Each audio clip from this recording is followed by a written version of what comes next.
Good afternoon, ladies and gentlemen, and my apologies for the late delay. This is really not easy to host, and the first time you're doing it, and you don't really know what we're doing, so it's hard to test. So here we are, but we're back. Today we're going to go over the Governor Abbott's executive order, and move this out of the way, and what it means. This is the online version that you see to the screen on my side. There is a written version that you can download, but I'm just going to use the online, real live version that you can go see. This was the March 31st proclamation by Greg Abbott, and it's an interesting one. It goes through and it talks about the previous executive orders and things that have been going on. And these things are happening a lot, and it's an interesting deal where he's referring to Section 418 of the Texas Gov't Code. Can everybody hear me this time, we think? We got somebody will check this. And he goes through and talks about how he's going to talk about essential services, and we're going to go through this in a minute. But what I want everybody to catch here is at the bottom that this is great. This executive order supersedes any conflicting order issued by local officials in response to the disaster, but only to the extent that it restricts essential services allowed by this executive order. So he hereby suspends sections 418, 1015, and 108 of the Texas Gov't Code. Now, if you were here with us last time, you remember we kind of camped on that for a few minutes. 108 is the section that gives the county judges and the mayors the theoretical ability to control ingress and egress and where people can go.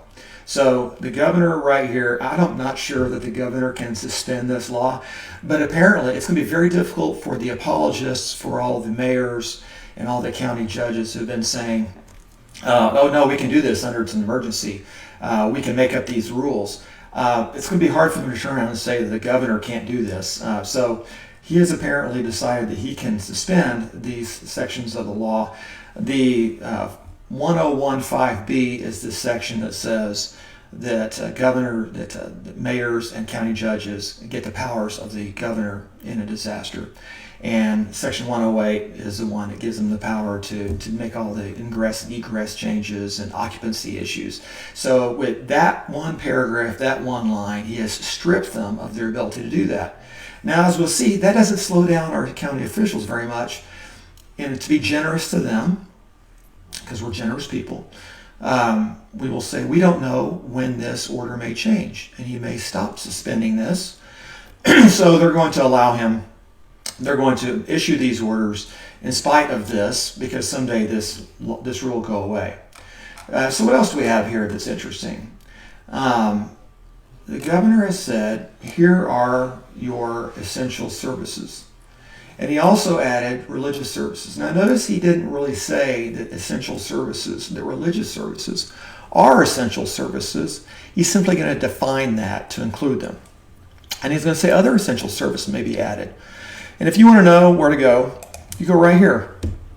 And we're going to go right here, and we're going to see what an essential service is. Is your company covered by, if you don't know, if you have an essential service, you're supposed to go to this page and find out. And so you look for the DHS guidance. And we're going to look at the DHS guidance in just a minute. But first you're going to say, are you covered by one of these 17 sectors? And if you're a church, the answer is no. Are you providing a religious service? Of course, as we discussed last week or two ago, we have a state law that says that we protect church services in a certain way. That doesn't mean we should act stupidly. It just says that churches have to be no more regulated than is absolutely necessary, eventually. And if you don't know, you read this and you say, I don't know, am I an essential service or not? Then you can ask for a determination. And you can say, am I an essential service or not? It says, oh, now this is the fun part to me.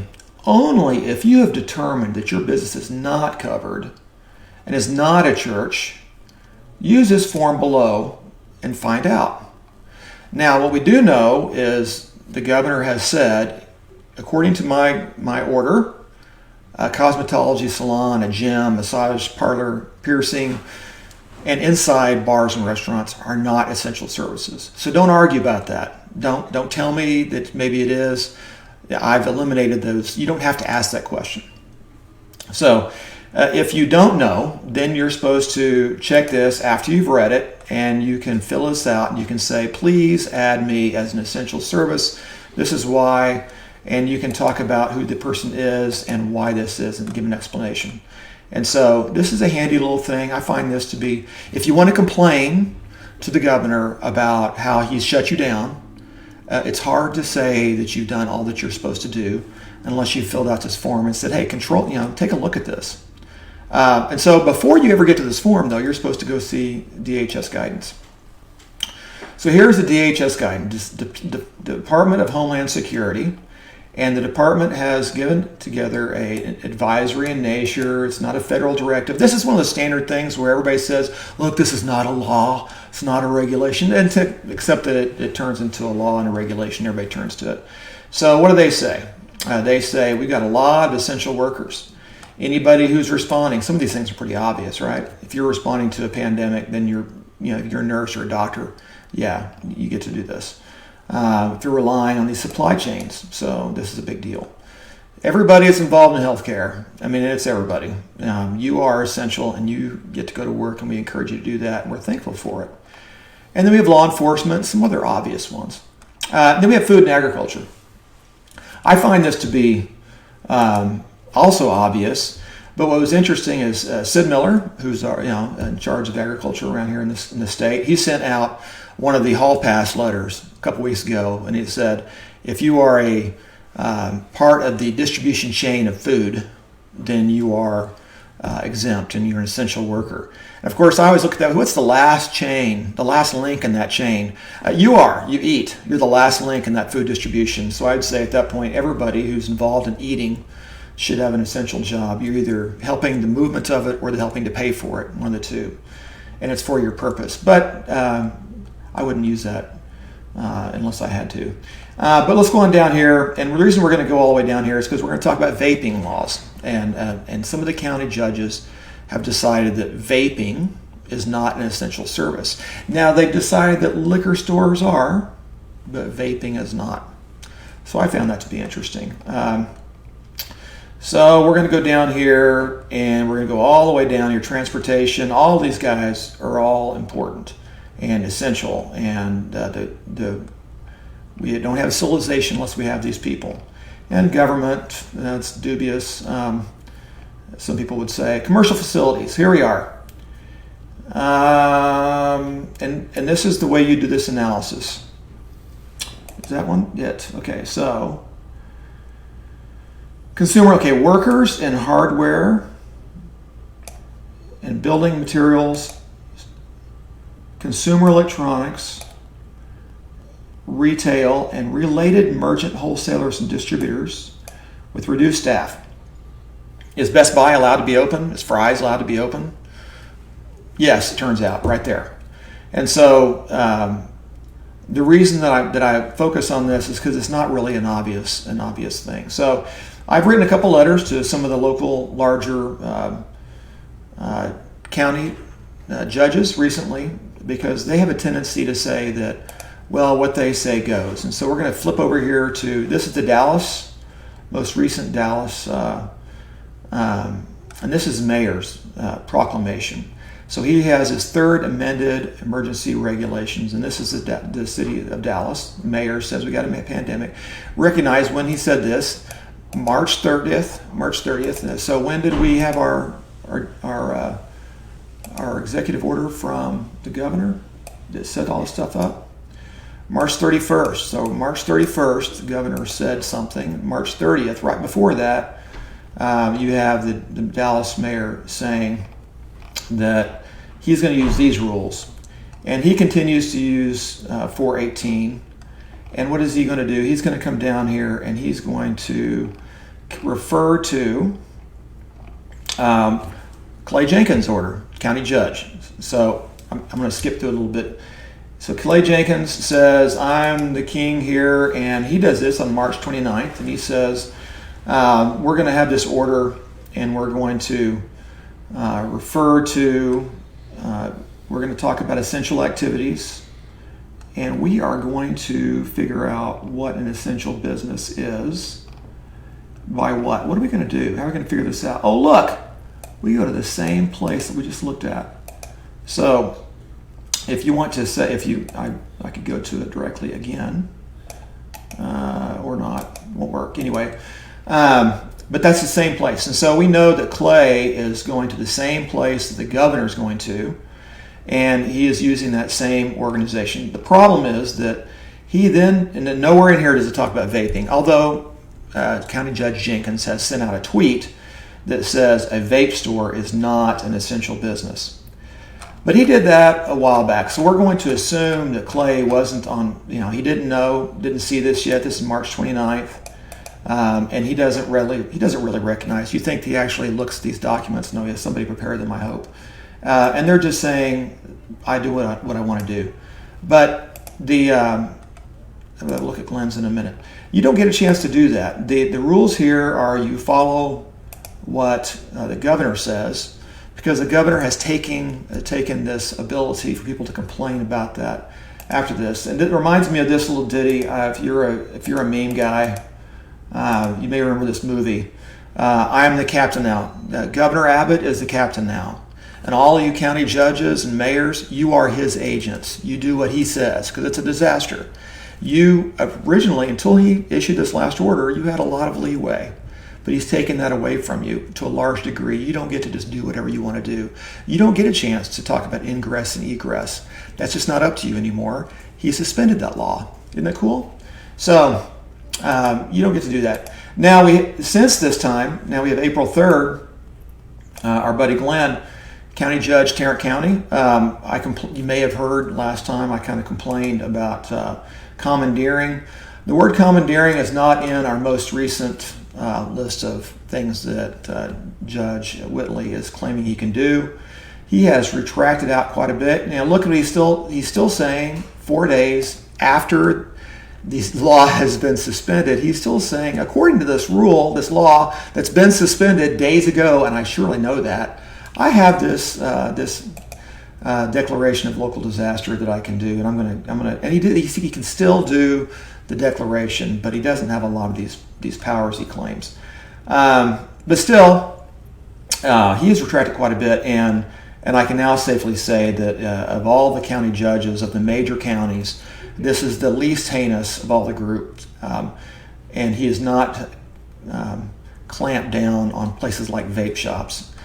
So let's go back to Dallas just for a minute, because they're so much fun. When I wrote the letter to Dallas County, I pointed out a couple of things. They have liquor stores open. Everybody has liquor stores as a requirement.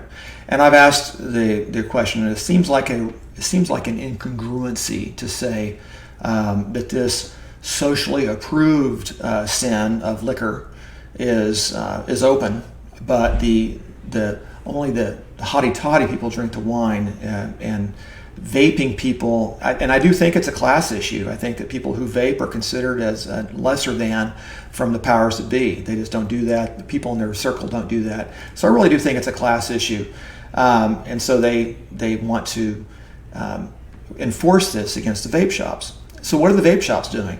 Vape shops are being enforced on a complaint basis. So one competitor will tell on another competitor, and then the competitor that's been told on tells on them. And so you have all these, you're using county officials and city officials in the city of Dallas right now are telling on each other, so that the code enforcement people, it's not the police, it's generally code enforcement people.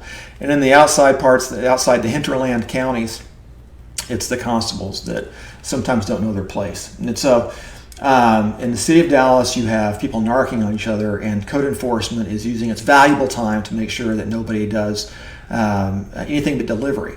And then to make it even more fun, and this is happening today in Dallas, they will say, well, you can deliver. Well, what does that mean? Well, it means you can't do it curbside.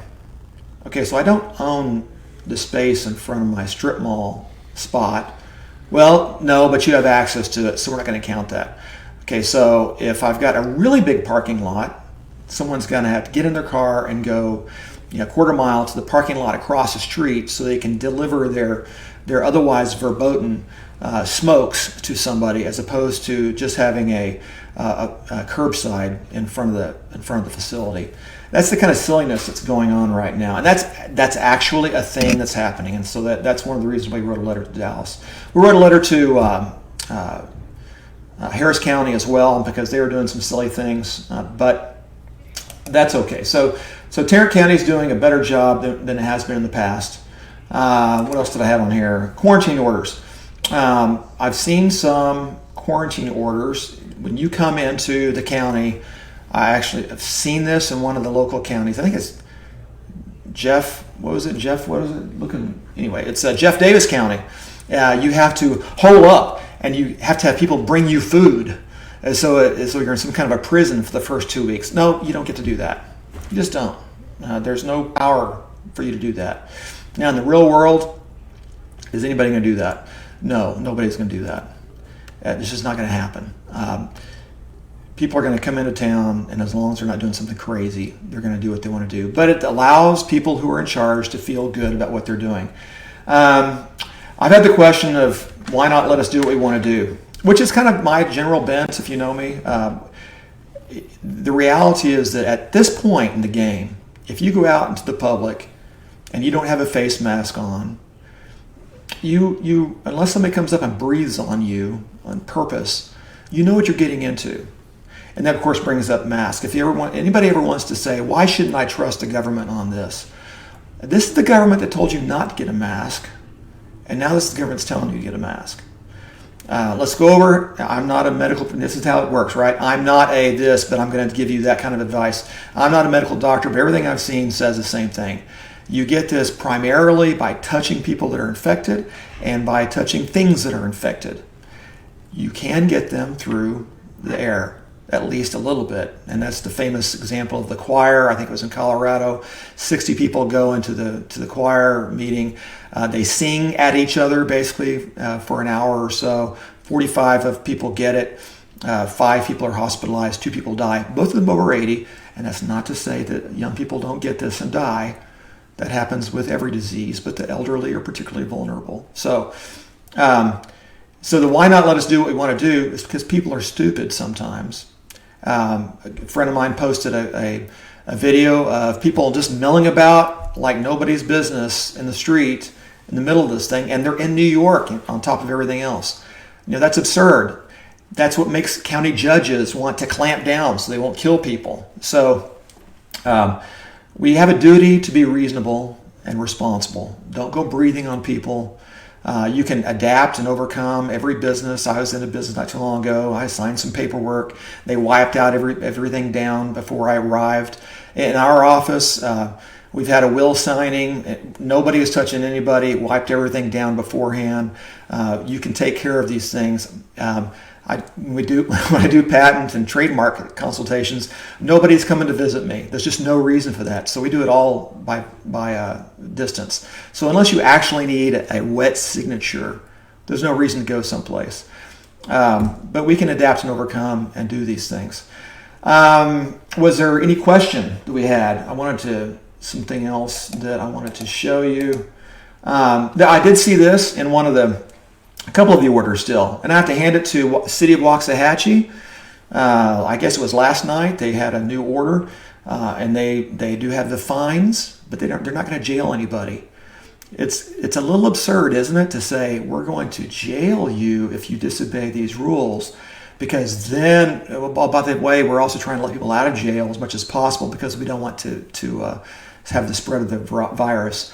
And so I thought that was just kind of unique, kind of funny. That I say agents of the state, but really what it comes down to is mayors and county judges and the people that kind of work with them. One of the things I do think, a little lemonade at the end of the show here. I thought it was kind of funny that how everybody's recognizing we have to lift the regulations to save lives, and I thought the regulations were to save lives in the first place. The right to try is being discussed a lot. We've lifted a lot of these regulations. Before we put these regulations back on us, we really got to consider if we really want these regulations. Public schools are learning, oh, look, you can teach without being in the same room. Public schools can be forever changed by this. I saw one meme that said, suddenly homeschooling was mandatory. And then another one that said, hey, it wasn't always the teacher's fault. So I thought that was kind of funny too. But a lot of people are learning that we don't need a lot of these regulations. They don't help us. I think what we're finding is that a little bit of self-control, a little bit of self-regulation will go a long way. This thing doesn't need us to stay 6 feet away. Remember, a good sneeze goes 10 feet. There's nothing magical about 6 feet. The right answer is to stay as far away from other people as possible, because you never know. They may inadvertently sneeze in your direction. And if it's somebody who's got a good, healthy sneeze, then there you go. So it's not magical about 6 feet. And you can be responsible. So with that, if there are any questions, I'm happy to answer any questions. I love this order. I think that this is very broad. This order gets us just about to the place, combined with what the president has said. And I don't mind a public safety announcement. This is serious. People can die. And I recognize that the actual death rate is probably less than 1% at this point. We're not going to go over 200,000 deaths. We may be right around 100,000. But things mutate. You really don't know. So I would encourage you to continue to stay vigilant, as they say. Cover your face. Don't touch people for the foreseeable future. So do we have any questions? Nothing I see.